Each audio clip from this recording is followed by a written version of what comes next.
very fun board game that I've been playing with my roommates this past week quite a bit, and it's a game that can be played with 3 to 4 people. Each player takes on the role of a settler, and they will have to acquire and trade resources to expand their settlements and race to victory. The point of the game in Settlers of Catan is to be the first settler to reach 10 victory points.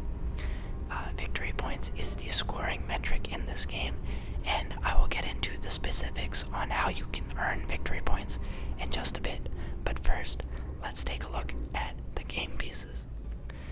The board of Settlers of Catan is made up of 19 hexagonal tiles that can be randomly laid out into any pattern in a honeycomb-shaped frame. So I'll post a photo of it right here.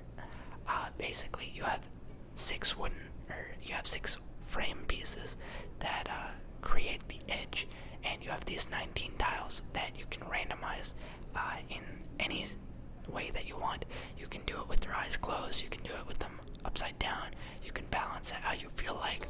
I believe that the booklet also comes with a beginner's starting map, so there's a lot of options. Basically every time you play this game is going to be different, and that's one of the beautiful parts of this game.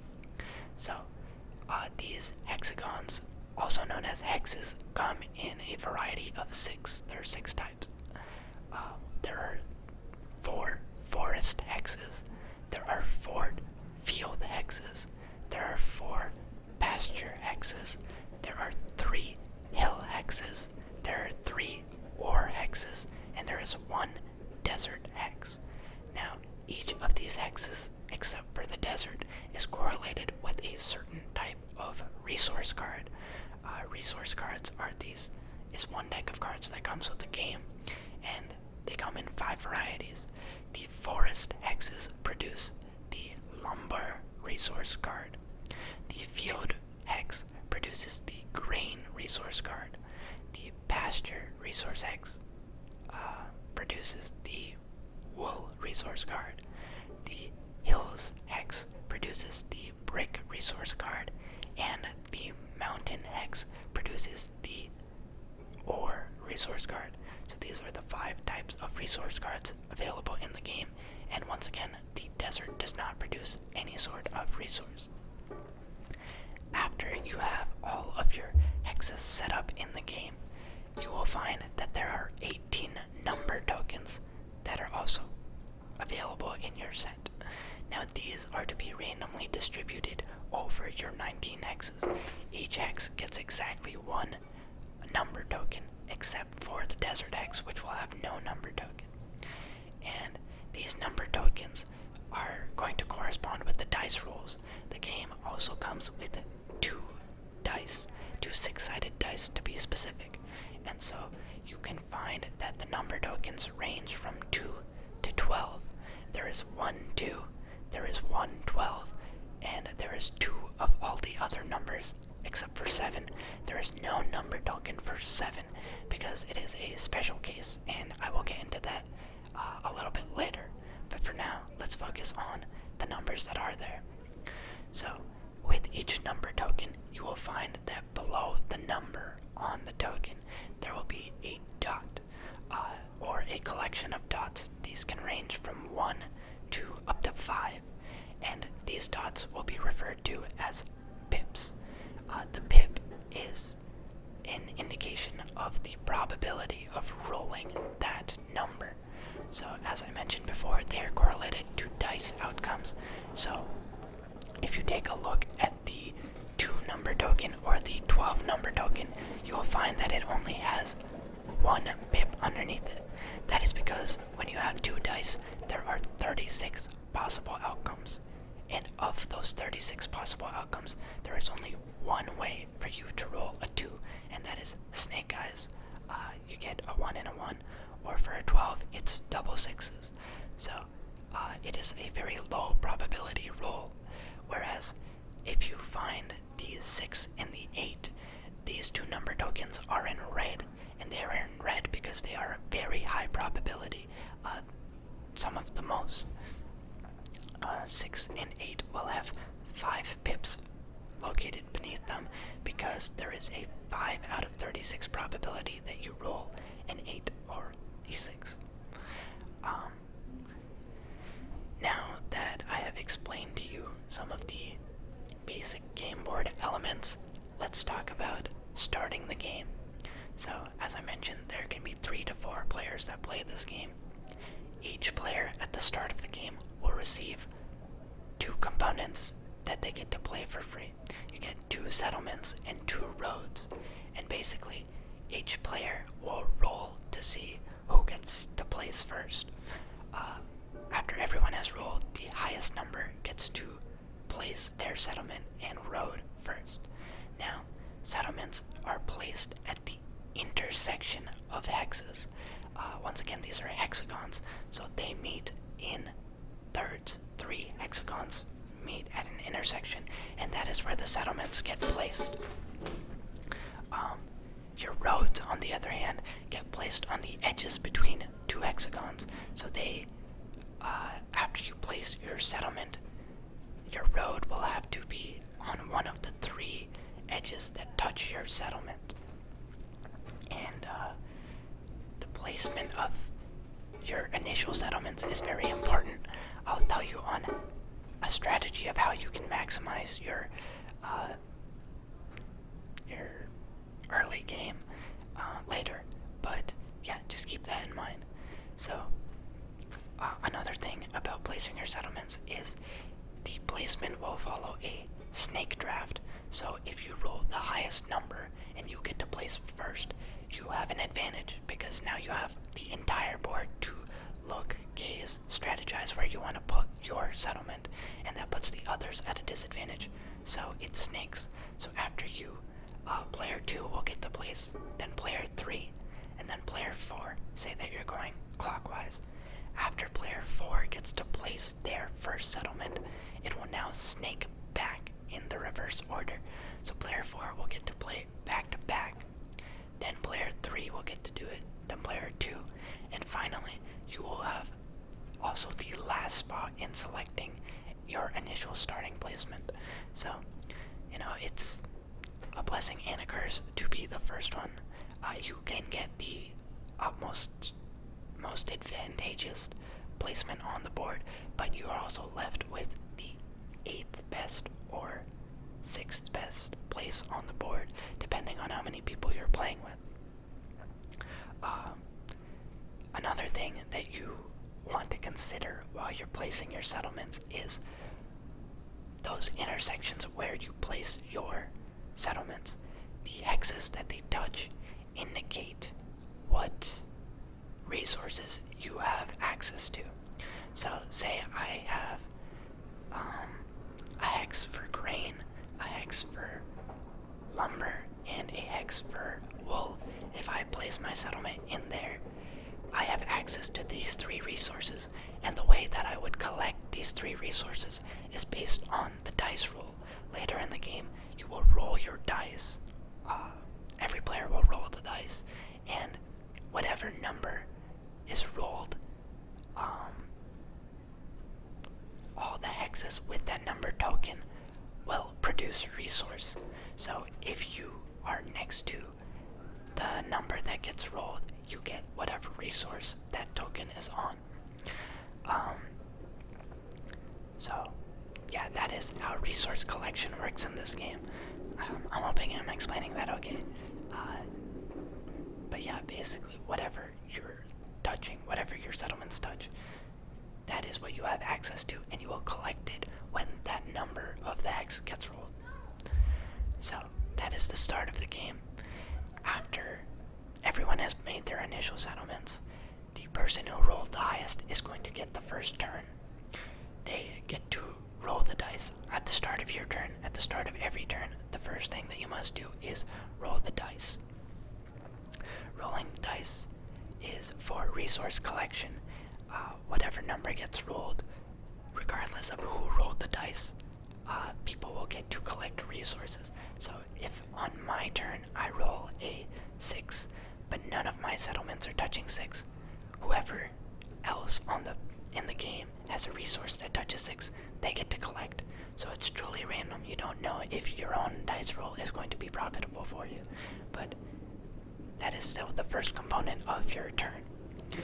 Now, you collect resources if you roll any number except number 7. Number 7 is a very special roll. It was one that I did not address before, and I will address it now. Because if you roll a 7, that activates the robber. The robber is a special piece that sits in the desert hex of the map. When you roll a 7, it becomes activated, and there are a couple things that happen. Number 1, first and foremost, anyone that has over 7 resource cards in their hand will have to discard half of them, rounding down. So what that means is, if you have 7 cards, you're safe. If you have less than 7 cards, you're safe. But if you have 8 cards or above, you're going to have to get rid of half of them. Just give them back to the bank. You can pick which 4 you want to get rid of, but you will have to discard half. And when I say half rounded down, what that means is if you have 9 cards, half of 9 is 4.5. You don't have to get rid of 5. You can round down to 4. So, if you have 9 cards in your hand, you also get rid of 4. Then, what happens is whoever rolled the 7 has to move the robber. They will move it from the desert hex, where it originally starts in the game, to any other hex on the game board. And wherever they choose to place the robber, that hex is now blocked from collecting resources. I'm not even going to bother turning the lights on. So, if I roll a 7 and I activate the robber, and I choose to play it on the number 8 resource, I might choose to place it on the number 8 because 1, it is one of the most rolled numbers, but also because I have no settlements on it. If I want to block the players who are surrounding or getting resources from this hex, I'll place it on the 8. Now, after I place the robber on this hex, anyone who has a settlement adjacent to it, I get to pick 1 resource card from one of these players. So say you're playing with 4 people, and there are 2 players that have a settlement next to the 8 that you just placed the robber on. You get to pick one of the 2 players, and they will have to fan out their cards in front of you, and you get to steal 1 resource from them at random. If you place the robber on a hex that has no one on it, then yeah, you don't steal from anyone. You can place the robber back in the desert, but that doesn't really do anything for you. You can do it though. And if you place the robber on a hex that has a settlement on it, but that settler at the moment has no resource cards to steal, then you walk away empty-handed. So those are the 2 different types of dice rolls. There's the robber and there's regular resource collection. After the dice roll segment of your turn, you have the trading stage. There are 3 types of trading in the game of Catan. There is maritime trading, domestic trading, and port trading. Maritime trading is trading with the bank. You can do this at any point. Basically, when you collect 4 of one type of resource, you can exchange it with the bank for any one of a different type of resource. So say I have really good access to wool, but I have no access to ore, and I really need ore to continue in my gameplay. I can maritime trade or trade with the bank 4 sheep in exchange for 1 ore, which is kind of hefty. It's quite a lot of one resource to collect, and it's a lot of cards to give up. So if you don't want to engage in that, there is domestic trading. On your turn, you are allowed to strike up deals with the other players, and these can be at any exchange rate that you choose to pursue. You could do a 1-for-1 trade where I have 1 brick and I'm offering 1 brick for 1 lumber.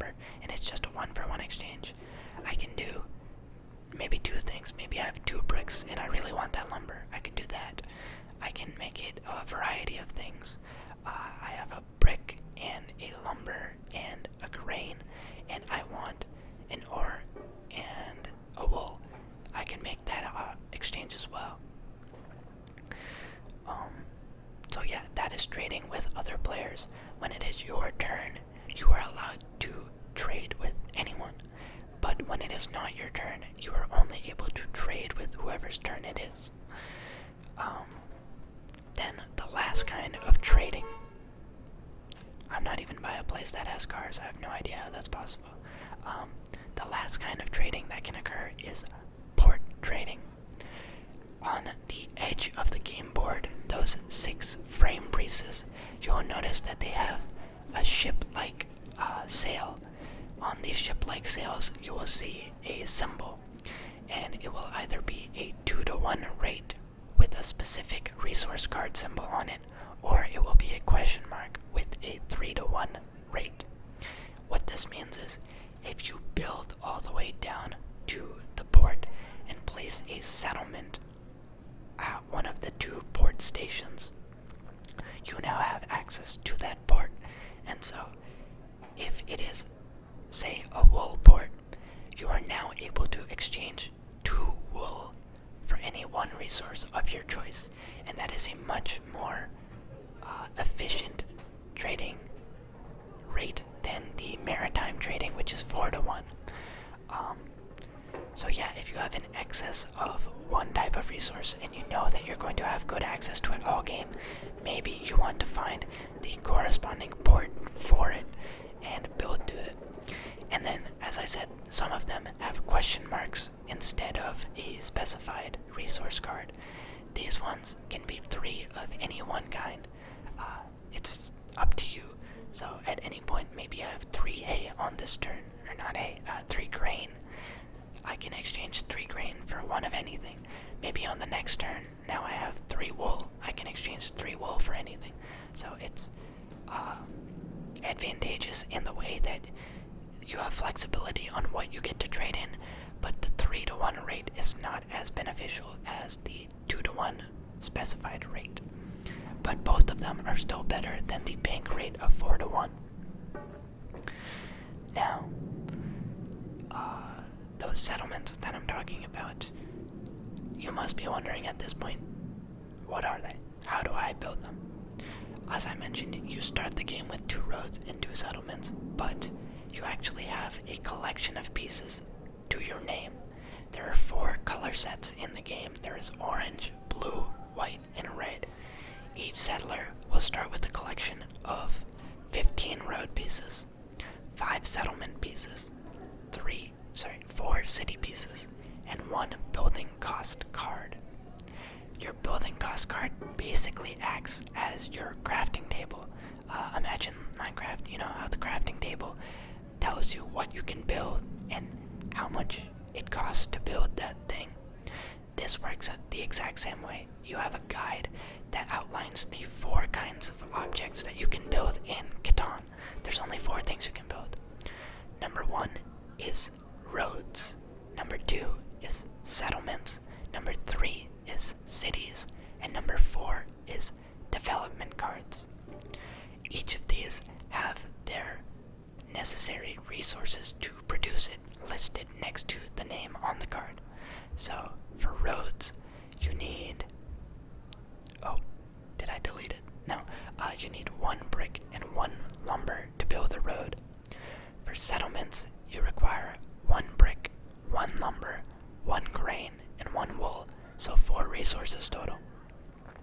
For cities, you require 3 ore and 2 grain, 5 resources total. And to build development cards, it costs 1 ore, 1 grain, and 1 wool, so 3 resources total. Now, each of these 4 objects have a different function. They all can be good plays at different points in the game. Roads are needed to connect your empires.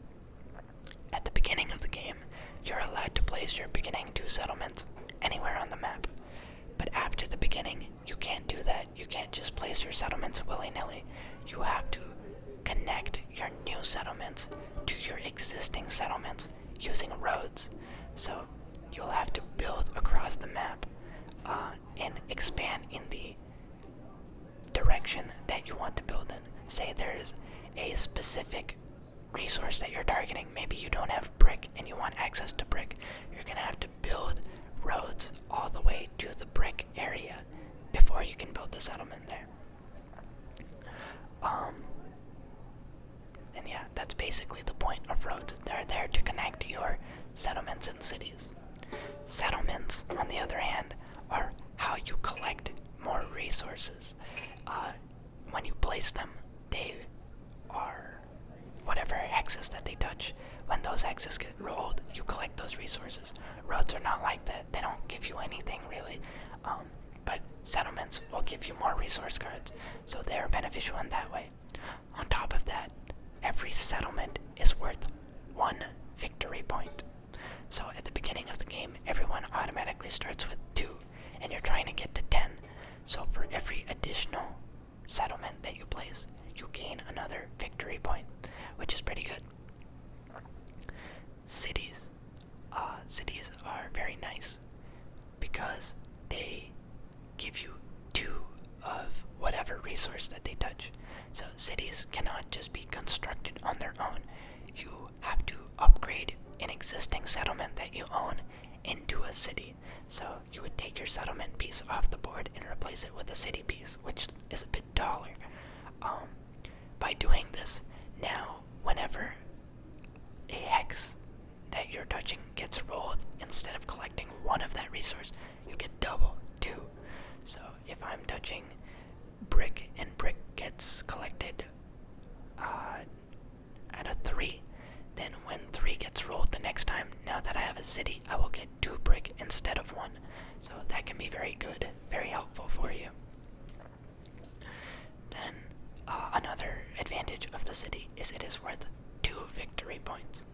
So when you upgrade from a settlement to a city, you're going from 1 victory point to 2. So you gain a victory point for every settlement that you upgrade into a city. And then lastly, the 4th object that you can buy in Catan is the development card. Now the development card is a deck that is hidden, it is face down, and you draw from the top at random. You don't get to see what you're drawing. And there are 3 kinds of cards that you can draw from the development card deck. There are knight cards, there are victory point cards, and there are progress cards. Knight cards, you will pick it up, it'll say knight, it'll give you a little description at the bottom of what you can do, but basically they allow you to move the robber into a new hex, and that can be very beneficial because maybe you have a great number, you have a great spot, but the robber is currently sitting next to you on a resource that you need very badly. Well, if you draw the knight card, on your next turn, you will be able to play the knight card and move the robber to a different hex. Now, when you move the robber, it also grants you the ability to steal a resource from whoever is adjacent to the hex that you just moved it to. So you'll gain 1 resource and you will free yourself from any harm if the robber was affecting you. The next type of development card is a progress card. The progress cards have various resource-related advantages that they provide to you. And what I mean by this is like they're a little different. One is called the Monopoly card, and this lets you call out any 1 resource, and everyone in the game has to give you all of that resource that they own. So if I say grain, anyone who has grain in the game has to give all of it to me if I'm playing the Monopoly card. Then there's another card called the Year of Plenty. This allows you to take 2 of any resource of your choice from the bank when you play it, which can be helpful. And then another example of a progress card is the Road card. There's one card that when you draw it, it allows you to place 2 roads anywhere that you are legally allowed to place them to expand your city. So that can also be very helpful. And then the 3rd and last type of development card is the Victory Point card. And these are straight up just victory points. All they do is advance you to the 10 total victory points that you're aiming to get to win the game.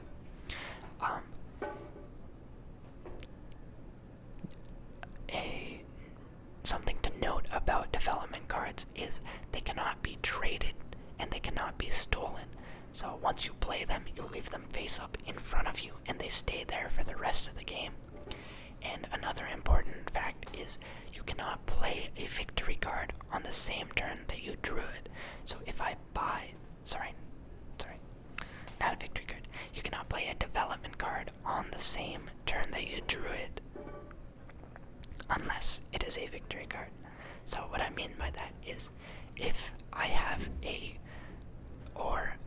grain and a wool, and I decide to buy a development card, after I pick up the card and I look at it, I cannot actually use the development card until the board circles around and it is my turn again. So you can't draw and play on the same turn. The only exception to this is if you draw a victory point card. Because victory point cards, ideally, you don't display them. You keep them in your hand and they're hidden to you. So everyone else thinks that you have a certain number of victory points based on what's on the board, but you actually know that you have one more than that. And then the one time that you can play it immediately, really, is if you're at 9 victory points, you buy a development card and it happens to be a victory point development card. If that brings you to 10, then the game is over and you just win right then.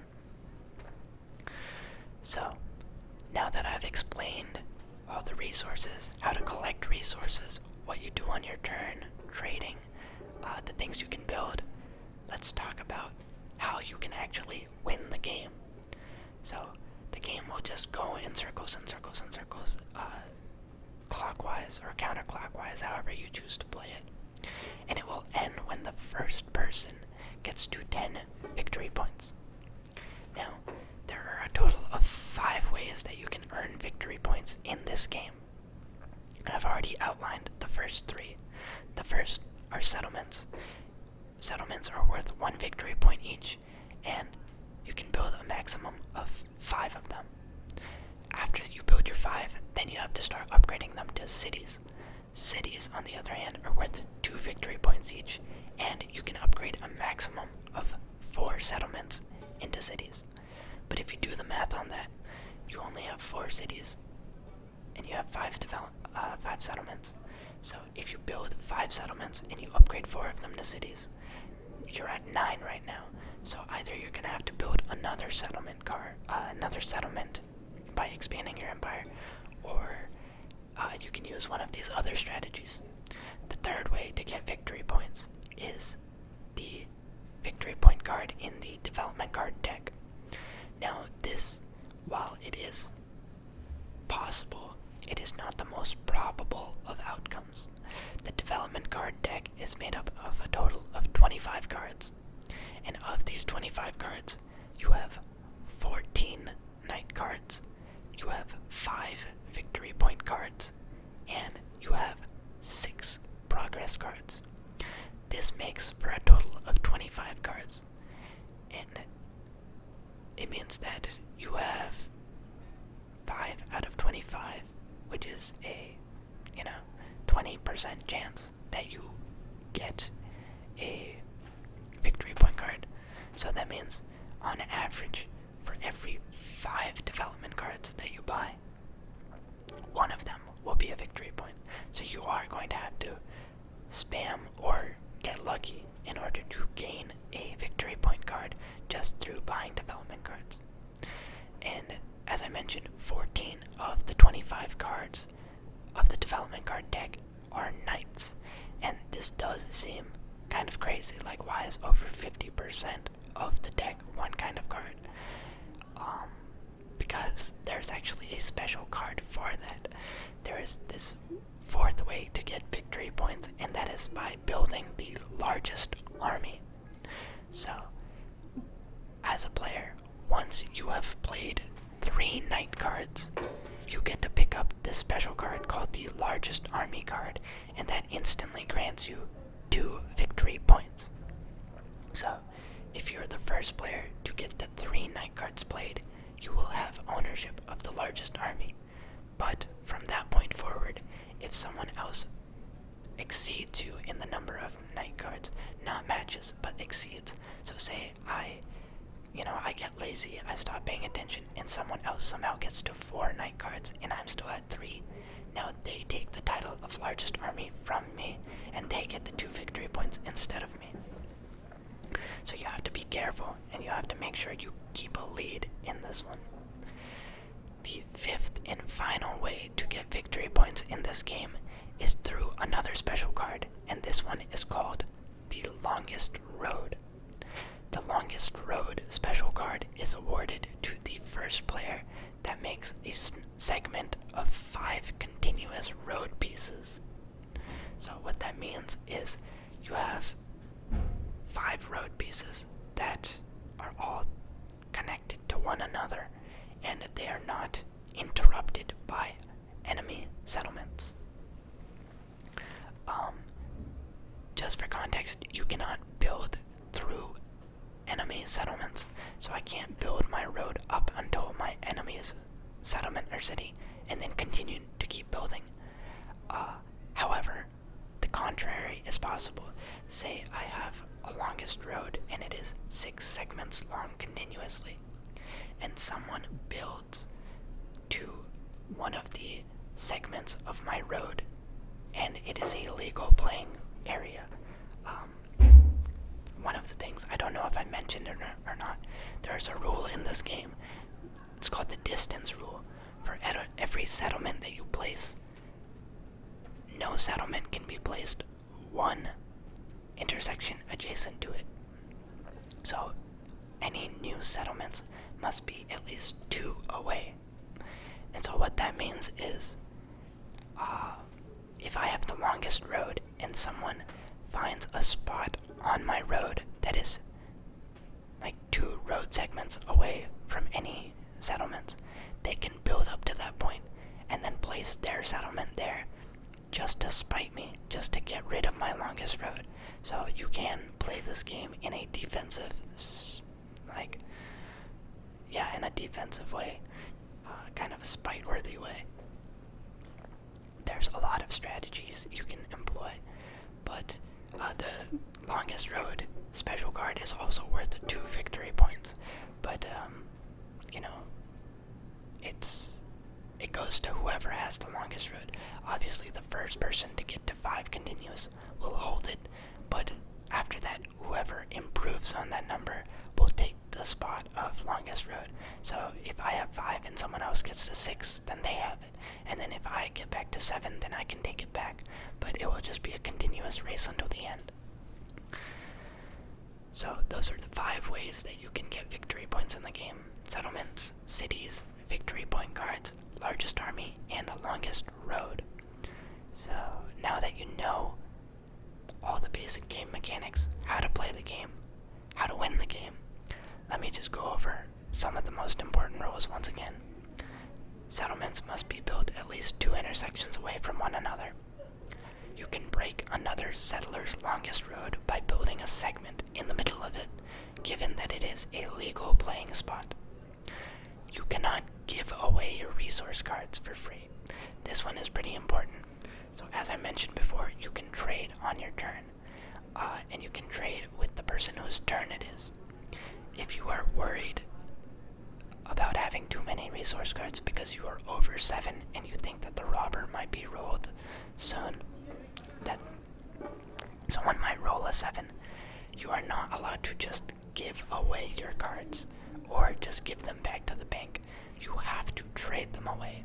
You can trade them away at rates that are unfavorable to you.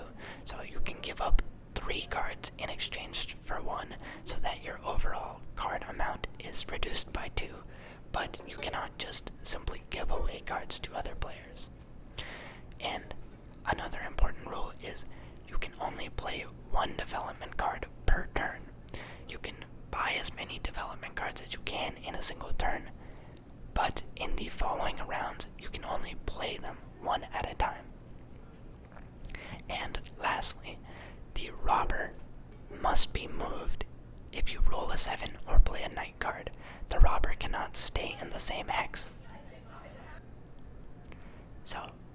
basic strategy to help you win your games of Catan. The opening is very important, where you place your starting settlements.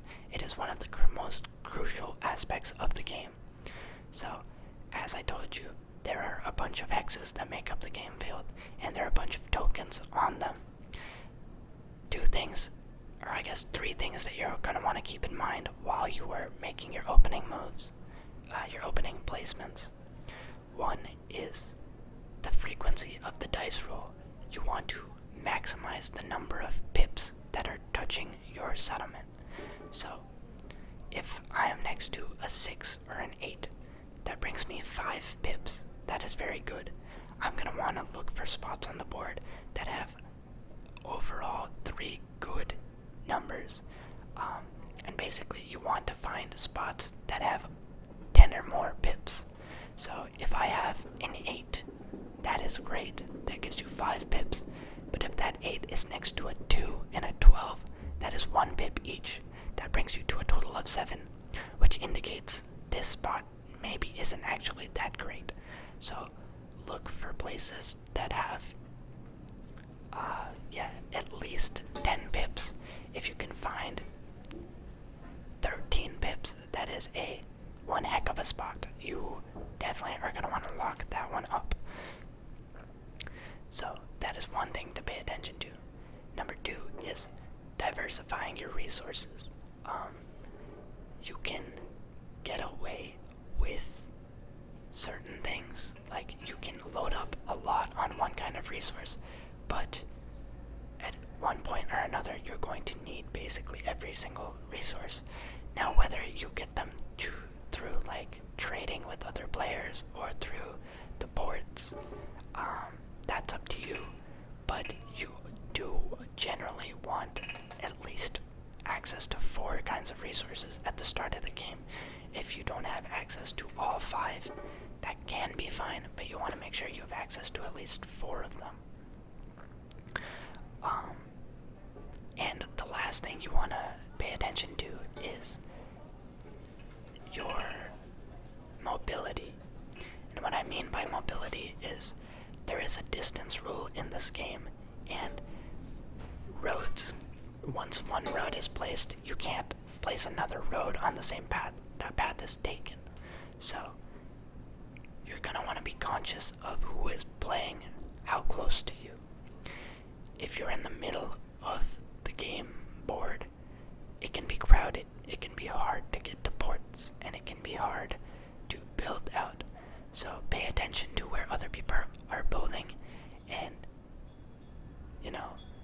make sure you factor that into the frequencies and the resources. Maybe there's a spot that has a lot of good numbers and it has good resources, but if everyone is right around it and you are going to get blocked off from expanding your empire at all, that is going to make development further in the game very tough, because you do need to be able to expand and build in order to win the game. Like roads, you're going to have to build roads to other spots. Other players can kind of cut you off and box you in, so pay attention to that. And another thing you're going to want to make sure you do is pay attention to ore in the game. You can only get a maximum of 7 victory points without ore. After that, you must use ore to get those last 3. And here's why. Settlements and roads are the only 2 things that you can build without ore, so you don't really need them in the early game. Roads are very important in the early game because they allow you to cut other people off, they allow you to get to the spots you want to get to, and it can give you an early edge in terms of they don't cost a lot. It's only 2 building materials, and maybe you can snatch longest road. But say that you get longest road, and say that you build all 5 of your initial settlements. You have used everything that you can. Now you can't get any more victory points without getting ore, because there are no more settlements for you to get, and you already have longest road, so you're capped. In order to progress past that point, you will either have to build cities, or you will have to buy development cards, and both of have some plan for how you're going to get ore in the later stages of the game, whether it's just access to it right off the bat, whether it's a port, whether it's, a really good trading strategy. Just make sure you keep in mind that you will need ore at some point. And lastly, keep track of who is in the lead at all times. Make mental notes, take a look at the board, see who is coming up on the longest road, see who has placed the most night cards, see how many cities and settlements everyone has, and keep track of how many victory points they're at. Once a player hits like 7 victory points, you might want to stop trading with them. It is going to be more advantageous to them than it is to you. In most situations, you don't want to help someone who's already in the lead. Now, if everyone is at 7 and you're at 4, then what can you really do? You're going to have to do what you have to do. But if there's one person clearly in the lead, there's nothing wrong with teaming against them. That's part of the game. So you're free to collaborate and things like that. And remember, this is a race, so part of it is prioritizing your own needs. You can get caught up in this game trying to sabotage others. And while it can be fun, you still have to keep in mind that your ultimate goal is to get to the 10 victory points. Now, sometimes you need time for that, and the quickest move is a sabotage move rather than a winning move, in which case then you might have to do what you have to do. Sometimes you have to take the longest road away from someone else because it extends the game. Sometimes someone is gaining on your largest army, and rather than build a city and collect more resources, you have to buy another development card to make sure you keep that edge over them. There's a lot of things that can happen in this game, and there's a lot of ways that it can pan out, but the number one most important rule of all is, of course, have fun. At the end of the day, Catan is just a board game.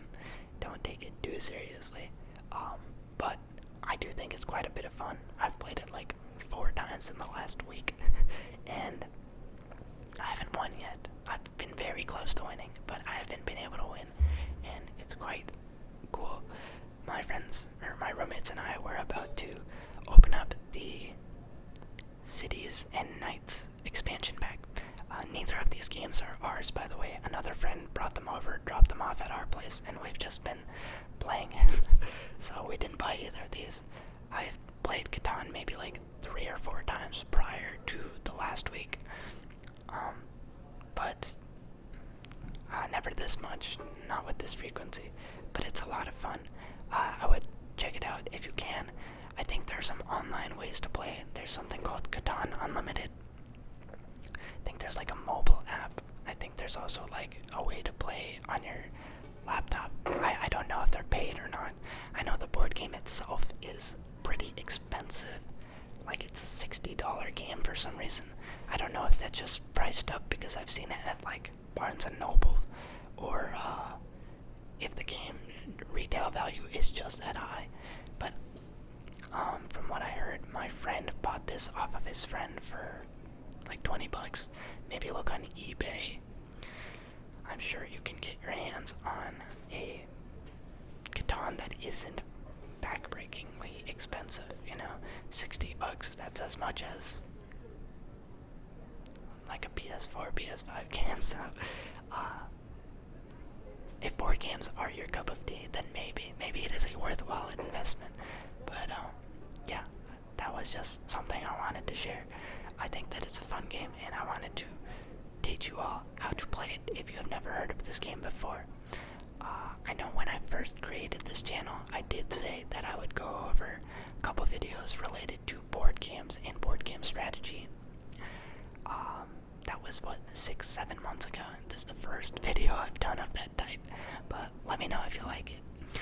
I do enjoy board games. I really like Monopoly. I guess you can call me a masochist, but I like Monopoly quite quite a bit, mostly because I know this one strategy for it that I watched in a YouTube video once, and I just have like clearly set and defined goals in every game that I play. So even though the game takes like